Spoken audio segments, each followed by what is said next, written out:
I think we should. He has eaten all the what's-its in the green room, or as he likes to call them, les poufs de fromage. Multilingual. Please welcome Jean-Christophe Novelli.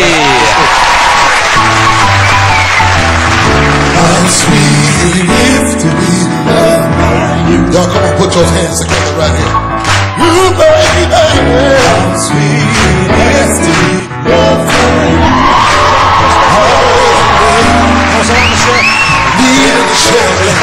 Someone called me and said, there you were. Need someone to send my up and down. Said, there you were. There you were. Whoa, I'm good. How nice to have you. Thank you very much for coming on the show. Thank you. Thank you. Hey, Jean-Christophe, I believe is celebrating something of an anniversary. Am I right in thinking it's this month 25 years since you first came to the United Kingdom? Next weekend, yeah, that's right. And were you celebrating and have a big old party? Yeah, I mean, obviously I've celebrated every single day of my 25 years. It was the greatest time ever. Isn't that nice to hear? Someone coming here and we hear a lot of things, people moaning about, and we're the worst offenders, sometimes the people who live here, we moan about this country, but you came here, you preferred us to France, so already it makes you a great bloke in my eyes, but not that they don't have a lot of lovely things as well, of course they do, but you know, it's nice to hear someone saying this is a great place to be. What was it that made you want to come here in the first place? It's a long story, obviously. Well, let's move on then. Just any, just what is it, food? Just food and weather? I'll tell you something. Crumpet, you know, something like that. You sound very surprised. Was it the women? No, at all. I mean, the thing... You see what he's doing? He gives with one hand, he takes away with the other. Okay, he was, yeah. Okay. I mean, I'd always be very much Anglophile. Due to the fact I come from the northern part of France, Arras, which is a beautiful town, and there's an enormous relationship with the British. Not just tourists, but during the war and so on. And also when I was a kid, I remember I was pretending, speaking in English, to attract the girls. Yeah. Now, does that work in France? Like that. I can see your eyes out. But I know in America the English accent tends to work, and ladies are always saying, you know, oh, I love your accent. I didn't know that the French women liked the British accent as well. Oh, fabulous, yeah, of course. Wow. Very much. I was like, do you rara me? No, sorry, but don't... One day I remember I went Hold on, what the fuck was that? Do you what?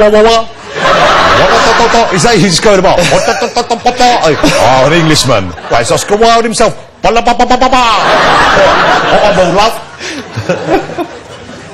So you didn't speak any English, you just had some sort of horrible approximation of it. I was absolutely useless, but I knew. But did it work? Fantastic. I knew that if you could put the English language, you will pull more easy. Wow. So you've been over here now 25 years. What a success you made. Now, am I right in thinking, I mean, you've had a lot of ups and downs in your business. At one stage, you had an awful lot of restaurants in your name, not so many now. How did you achieve that? What was the kind of height of your success, and what happened? It's a long story. That was about 10 years ago. Can I just, are they all going to be long stories? Because... No disrespect, but I've got about 10 questions here. I'll trim down to 4. Well, at first, Jonathon, when I first came in Britain 25 years ago, everyone used to say, are you crazy? You're gonna be a chef over there? It's mad. And for me, my love and the passion of coming to Britain was far more important than the vocation. But in general, the reputation of British cooking was not... it was low. But when I came here, I didn't think it was anything wrong. So how many restaurants did you have when your business was at its biggest, Jean-Christophe? Right, when I first started... No, never mind that. Look. Before I bankrupt. How many restaurants do you have? I ended up having 7. 7 restaurants? With, that's a big business, because these were proper big restaurants. It was... How many people were you employing, do you think? On the end, it was like, just in London, no far 300 people. 300 people? Man, that's a lot of responsibility. I started with a cafe. Well, I actually took over a cafe, renovated to a restaurant. And that became La Maison Novelli, is that right? Novelli. Okay. We got a Michelin star straight away. And I had, the day I opened the doors, we were 2 of us. Chris Wheeler, my friend, who used to be on Hell's Kitchen, my assistant. I know. Lovely man. Yeah. Very loyal, fantastic. And we grew with another one, and so on. And one day I lost everything. Now, how did you lose everything? This is the thing that would I think it's because when I first opened the doors, I had £500 in a pocket. That's it. That's why I was lucky enough to buy the calf, make it to something which was very well recognized. Yeah. And I think the mistake is to buy another one very quickly. I Spend too much. Not necessarily. I think I moved too quick, and I could not handle the numbers. And the biggest mistake is I stopped cooking. You stop cooking. That's Well, that's the thing. When you go to a restaurant with someone's name and you'd like to see them in the kitchen, I don't think Ramsay's been near a bloody wok for about 5 years, has he? Jean-Christophe, have you ever injured yourself in the kitchen? Have you ever suffered any ordeal there? Because it's a tough environment, isn't it? It's a sharp objects going around. There's heat, there's oils involved and all that kind of thing. Have you ever had to come a crop out in any way? Yes, actually, I did, actually. When I was a very, very young chef. I started the business when I was 13-year-old. Never mind all that. Look, just get to the story. Every time I did this, it was a rainy day in Normandy. I remember so clearly the wind. She blew like a devil. Jonathon, tell me, where are the four lovely men? Les four poufs. Where are they gone? They are, well, you know what we thought we Why had. do you call them poof, by the way? Well, they call themselves poufs, and you know full well what that means, Jean-Christophe. Do you get many gay men working in the kitchen? Yes, absolutely. You do? I have Oh, the fellas are getting a bit excited there. They, gay men. So I'm not trying to ignore you. We're not gonna, don't worry, we're not going to out any of you this evening. However, whoever comes forward to fill my buttocks will be giving himself away. I think we know who it's going to be. I'm trying to hear that earring's twinkling at me. Sorry, John. Sorry, Jonathon. How long have they been together? How long have you been together?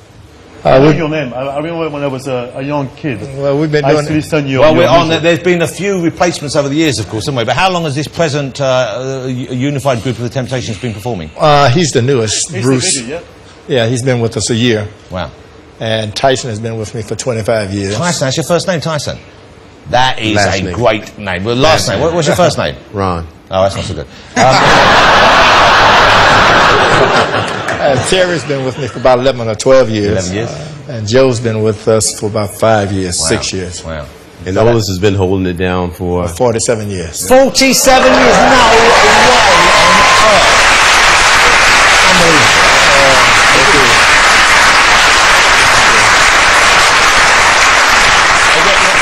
You must have started when you were 7 or something. About 19 or 20. What year? 47 years ago. Pardon me? 1961. 61, correct. Wow. What month? January. What was the weather like that afternoon? Very cold January in Detroit, Michigan. I think we've established Jean-Christophe is a stickler for the details. Jonathon, I Yes. am not going to swear, okay? Okay, good man. Just Good looking man. at Why the would you window. want to do that? That's a bad thing to do. Jean-Christophe. Bloody hell. Jean-Christophe. When you were saying you injured yourself, how did you injure yourself when you were a young chef? Yes, I was a little chef, a little boy. Hold it, you worked in Little Chef. And I like the Little Chef, and I'm also a fan of the Harvester. Now I know where I've seen you. You did me an all-day brunch once. You are hilarious, by the way. Not deliberately, though. You remind me Marco Pierre White. What the hell? That's a strange thing to say. I like Marco Pierre White, but Hey, I didn't fabulous, see... fabulous man. What, is it the lanky, greasy locks? It's the surly manner? What is it? Oh, there he is. Look at that. That's a nice photograph. So you're friends with Marco. I imagine either that or he just grabbed you by surprise there. We are lovers. Now, I'll tell you something. Marco Pierre White, for me, is probably the best chef in the world. Well... Now, let me explain something, if I may. I know it's your show, and thanks for giving me 5 minutes. It's been about 40. But the thing is, I feel very privileged to be at the show. Well, thank you for Because coming I'm on. a good glad fan of your show. Obviously, Thank you very are much, funny Jean-Christophe. and you're great, blah, blah, blah. Very kind. But Said blah, blah, blah at the end, like you don't mean it. I do. Blah, blah, blah. But the things I have to say is I'm very privileged to be here because I met some fabulous people in my life. And Marco, Keith Floyd, Raymond Blanc, you know, people who I was very much inspired as a young chef. And those